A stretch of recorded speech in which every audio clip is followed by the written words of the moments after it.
Psalm 51:10. Create in me a pure heart, O God, and renew a steadfast spirit within me.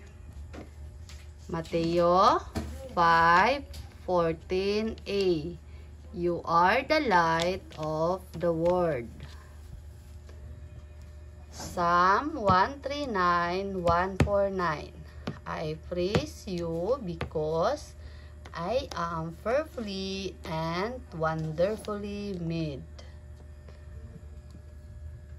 John 1:12.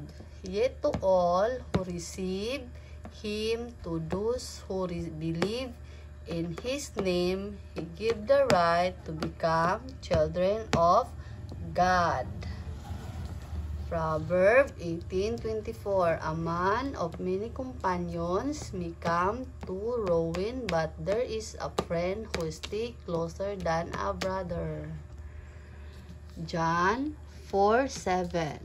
Dear friends, let us love one another, for who loves comes from God. Everyone who loves has been born of God and knows God.